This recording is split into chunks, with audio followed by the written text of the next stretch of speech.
Hello friends, मैं Arun Vishwakarma Arun sir maths YouTube channel पर एक बार फिर से आप सभी का स्वागत करता हूं। आज के इस वीडियो में हम डिस्कस करने वाले हैं एमपी टेट वर्ग 3 पात्रता परीक्षा की फाइनल आंसर की को लेकर, और इसका जो फाइनल रिजल्ट है वो कब तक आ सकता है। इस वीडियो में आज हम पूरा डिटेल में डिस्कस करने वाले हैं।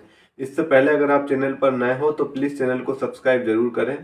बात करते हैं इसका जो ऑब्जेक्शन था क्वेश्चन पेपर में। अगर कोई भी आपको क्वेश्चन गलत देखने को मिले या कोई ऑप्शन गलत देखने को मिले, किसी ना किसी तरीके से अगर आपको कोई ऑब्जेक्शन लगाना हो क्वेश्चन पर, तो इसकी जो लास्ट डेट थी वो 5 दिसंबर थी। 5 दिसंबर तक आपने जितने भी क्वेश्चन पे डाउट है, अलग अलग शिफ्ट में जो जो क्वेश्चन गलत है ना, या किसी भी प्रकार का कोई डाउट था, तो आपने 5 तारीख तक 5 दिसंबर तक इस क्वेश्चन पर आपने ऑब्जेक्शन अपनी आपत्ति दर्ज कर दी होगी।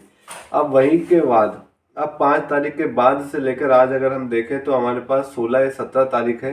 17 तारीख है और 17 तारीख तक अब बच्चे जो हैं कि इतने टाइम हो चुका है, लगभग ऑलमोस्ट 10 से 12 दिन हम कह सकते हैं, या 2 वीक का टाइम हो चुका है। अब बच्चे इंतजार कर रहे हैं फाइनल आंसर की का, कि कब इसकी फाइनल आंसर की आपको देखने को मिल सकती है। तो इसकी फाइनल आंसर की बात करेंगे तो आप देखेंगे कि यहाँ तक अभी तो मुझे कोई पॉसिबिलिटी लग नहीं रही। या तो आप फाइनल आंसर की दिसंबर के लास्ट तक देख सकते हैं, या आपको जनवरी के स्टार्टिंग में इसकी फाइनल आंसर की देखने को मिल जाएगी। ठीक, इसके बाद आपको पता पड़ेगा फाइनल आंसर की के बाद कि आपने जिन क्वेश्चन पर ऑब्जेक्शन लगाए थे वो क्वेश्चन सही है या गलत है, पीईबी ने उनको रिजेक्ट किया है या कहीं ना कहीं उनके करेक्ट आंसर को जो उन्होंने दिया था उसको सही माना। तो ये फाइनल आंसर की में आपको देखने को मिल जाएगा। फाइनल आंसर की से आपको ये भी क्लियर हो जाएगा कि आपको कितने नंबर आ रहे हैं लगभग, क्योंकि जो क्वेश्चन पे ऑब्जेक्शन लगा है कहीं ना कहीं आपको उनके नंबर घट या बढ़ सकते हैं। तो कहीं ना कहीं थोड़ी सी क्लियरिटी हो सकती है, लेकिन आपके फाइनल कितने मार्क्स आएंगे ये तो नॉर्मलाइजेशन के बाद या जो फाइनल रिजल्ट आएगा तभी आपको देखने को मिलेगा, है ना। व्यापम के अंदर अगर देखें तो नॉर्मलाइजेशन का बहुत बड़ा खेल होता है। इस खेल के अंदर आप देखेंगे तो कई बच्चे 10 से 15 मार्क्स तक कई बच्चों के नॉर्मलाइजेशन में बढ़ भी जाते हैं और कई बच्चों के मार्क्स घट भी जाते हैं, है ना। तो जो बच्चे एग्जाम को लेकर या फिर जो बच्चे डिस्क्वालीफाई हो चुके हैं 2 4 5 या थोड़े ऑलमोस्ट बॉर्डर के आसपास जिनके नंबर हैं, चाहे वो ओबीसी वाले कैंडिडेट हो, एसटी एससी या जनरल या अदर स्टेट वाले कैंडिडेट, जिनके भी जो क्वालिफाइंग मार्क्स होते हैं मिनिमम क्वालिफाइंग मार्क्स उसके आसपास अगर आपके नंबर हैं, तो आप निश्चिंत होकर मेरे हिसाब से तैयारी कर लीजिए। क्योंकि ये जो टाइम है, ये टाइम अगर निकल गया है तो फिर आपको ये वापस देखने को नहीं मिलेगा।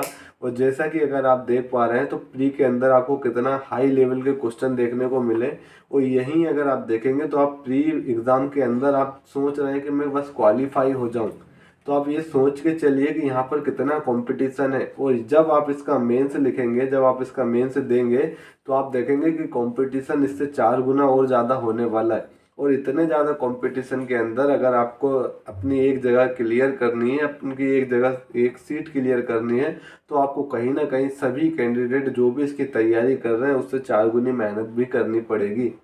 साथ ही साथ अगर आप देखेंगे तो यहाँ पर जो 2024 में जिसने एग्ज़ाम दिया, जो प्री में क्वालिफाई होगा वो मेंस में तो बैठेगा ही।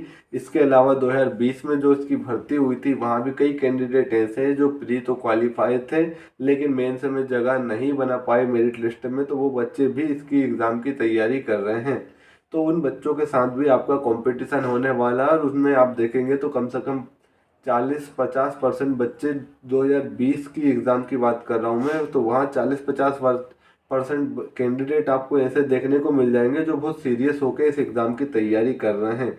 तो वही बच्चे जो पिछली बार गलती की थी, क्या नोटिफिकेशन का वेट करते रहे, नोटिफिकेशन का वेट करने के बाद एग्ज़ाम की प्रिपरेशन स्टार्ट करते हैं, तो फिर उनका यही हाल होता है जो 2020 में उनके साथ हुआ है, और उसी गलती को अब वो दोबारा नहीं करेंगे। इसीलिए आप देखेंगे तो मैं पर्सनली कुछ कैंडिडेट को जानता हूँ मेरे यूट्यूब चैनल पर, जो ग्रुपों के माध्यम से, कमेंटों के माध्यम से मैं बच्चों के साथ जुड़ा रहता हूँ। तो मैं यहाँ नोटिस की है मैंने कि 2020 से जो उन्होंने पिछली बार जो गलती की थी कि नॉर्मल जो नोटिफिकेशन का वेट करने के बाद एग्ज़ाम की प्रिपरेशन स्टार्ट की थी, अब वो गलती को नहीं दोहरा रहे हैं। वो तभी से इस एग्ज़ाम की तैयारी में लगे हैं जिनको सीरियसली एग्ज़ाम की तैयारी करना है और उनको सिलेक्शन लेना है ना। तो 40% बच्चे आपको ऐसे देखने को मिल जाएंगे, है ना, जो ज़्यादा ओवर एज हो गए या फिर जिनको लग रहा है कि टीचिंग एग्ज़ाम के अलावा उनके पास कोई ऑप्शन नहीं है, जिनका मकसद सिर्फ और सिर्फ गवर्नमेंट टीचर बनना है, तो वो तो पूरी तरीके से लगे। और मैं ऐसे कई स्टूडेंट को जानता हूँ पर्सनली भी, और उनसे कहीं ना कहीं कनेक्ट हूँ।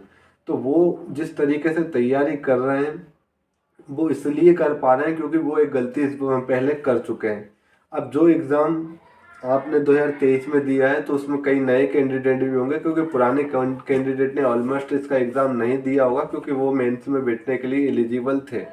तो अब जो बच्चे 2023 का एग्ज़ाम दे चुके हैं जिनके 4-5 मार्क्स, ऑलमोस्ट मैं हर वीडियो में आपसे कहता हूं जिनके 4-5 मार्क्स कम है, आप निश्चिंत रहिए। नॉर्मलाइजेशन के बाद आपको देखने को मिलेगा कि आपके 4-5 मार्क्स जनरली नॉर्मली इतने बढ़ जाते हैं, बहुत इजीली तरीके से बढ़ जाते हैं। सिर्फ बढ़ते नहीं हैं, घटते भी। याद रखना, कई बार जो बच्चा क्वालिफाई होता है नॉर्मलाइजेशन या रिजल्ट के बाद आप देखेंगे कि वो बच्चा डिस्क्वालीफाई भी हो जाता है ना। तो नॉर्मलाइजेशन में कुछ भी आपको देखने को मिल सकता है। तो जिन बच्चों के जो ऑलरेडी डिस्क्वालीफाई है वो उम्मीद तो कर सकते हैं कम से कम क्वालिफाई होने की, और जो क्वालिफाई है कोशिश कीजिए वो क्वालिफाई बने रही। फाइनल क्या होगा लास्ट में, तो ये तो नॉर्मलाइजेशन के बाद या फाइनल रिजल्ट के बाद आपको देखने को मिलेगा, है ना।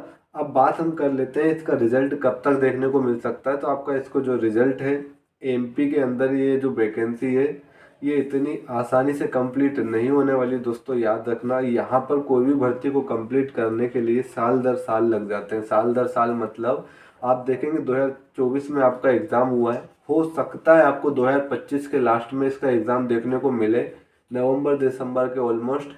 और अगर बच्चों ने प्रेशर नहीं किया, बच्चों ने आंदोलन नहीं किए, ठीक है, या सरकार पर किसी तरीका कोई प्रेशर बच्चों के द्वारा या कोई कैंडिडेट के द्वारा या फिर किसी न किसी ग्रुप या किसी न किसी संस्था के द्वारा, और कुल मिला के बात यह है कि अगर सरकार पर किसी तरीके से कोई प्रेशर नहीं किया गया तो आप देखेंगे कि ये एग्ज़ाम 2025 से 2026 में भी जा सकता है। तो आपके पास सफिशिएंट टाइम है।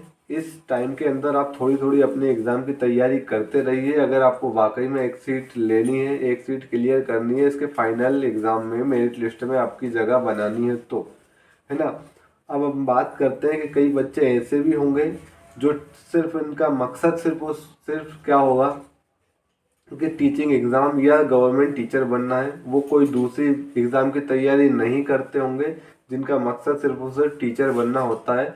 तो मैं उनसे एक ही रिक्वेस्ट करूंगा कि आप सिर्फ मध्य प्रदेश में होने वाली शिक्षक भर्ती के भरोसे मत बैठिए। जो अदर स्टेट में एग्ज़ाम होते हैं आप उनमें भी ट्राई कीजिए, ठीक है। हो सकता है आप यहाँ ओबीसी एसटी एससी कैटेगरी के अंदर आते हो तो अदर स्टेट में आप सीधी सी बात है आप जनरल कैटेगरी से आप फाइट करेंगे एग्ज़ाम को, लेकिन यहाँ एमपी से ज़्यादा वैकेंसी आप देखेंगे तो आपको अदर स्टेट में देखने को मिल जाएगी। अब अगर बात करें 2025 के अंदर ही, तो जिन बच्चों का सीटेट क्वालिफाई है, जिनके सीटेट में पेपर 1 और पेपर 2 दोनों क्वालिफाई हैं, तो उनको अगली साल मतलब 2025 के अंदर आप देखेंगे तो आपको बहुत सारे एग्ज़ाम देखने को मिल जाएंगे सिर्फ वो शिक्षक भर्ती के। आपको यहाँ पर अभी फ़िलहाल रीट का जो एलिजिबिलिटी टेस्ट है उसके एग्ज़ाम फॉर्म फिल हो रहे हैं, आप एग्ज़ाम फॉर्म फिल कर सकते हैं। कई बच्चों के मन में डाउट होगा कि सर रीट के लिए क्या सीटेट पेपर 1 पेपर 2 या सीटेट क्वालिफाई करना ज़रूरी है। तो रीट जो एक एग्ज़ाम होता है वो खुद एक एलिजिबिलिटी टेस्ट होता है। आप ये खुद इसको आप क्वालिफाई करेंगे, इसके बाद आप इसके मेंस की तैयारी कर पाएंगे। तो इसके लिए सीटेट इतना अनिवार्य नहीं है, क्योंकि सीटेट जैसे क्वालिफाइंग मार्क्स या क्वालिफाइंग एग्ज़ाम रीट खुद होता है एक राजस्थान का, जहाँ पर पहले जो प्री होता है, जैसे एमपी टेट में आपने वर्ग 3 में आपने प्री दिया है वैसे ही वहाँ पर रीट होता है। इसको अगर आप क्वालिफाई कर लेंगे तो आप इसमें मेंस एग्ज़ाम में बैठ पाएंगे। फिलहाल में इसके एग्ज़ाम फॉर्म भरे जा रहे हैं। रीट की जो वैकेंसी है आप एक बार इसके प्री को क्वालिफाई कर लीजिए, प्री का मतलब एलिजिबिलिटी टेस्ट को क्वालिफाई कर लीजिए, तो आप देखेंगे रीट के अंदर आपको हर साल बहुत ज़्यादा वैकेंसी देखने को मिलती है ना, राजस्थान के अंदर। वहीं अगर बात करें जिन बच्चों का सीटेट क्लियर है, तो सीटेट क्लियर वाले बच्चे आप 2025 में देखेंगे कि केंद्रीय विद्यालय की भी आपको भर्ती देखने को मिल जाएगी। इस पर भी प्रोसेस चल रही है।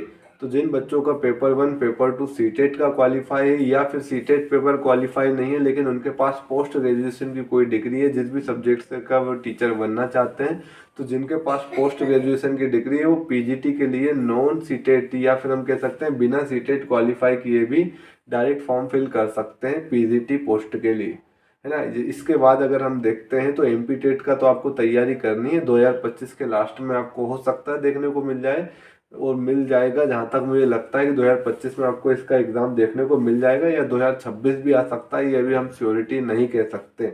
लेकिन यहाँ तक मान के चल रहे हैं कि 2025 में आपको इसका एग्ज़ाम देखने को मिल जाएगा। इसके बाद हम बात करते हैं जिन बच्चों का सीटेट क्लियर है, वो DSSB जो दिल्ली के स्कूलों में भर्ती होती है, दिल्ली के गवर्नमेंट स्कूल में, वो DSSB के माध्यम से होती है। यहाँ भी आप PRT, TGT, PGT तीनों पोस्ट के लिए फॉर्म फिल कर सकते हो। याद रखना, दिल्ली हुआ, केंद्रीय विद्यालय हुआ, ये सेंट्रल गवर्नमेंट की जॉब है। सेंट्रल गवर्नमेंट की जॉब स्टेट गवर्नमेंट से लाख गुना बेहतर जॉब है।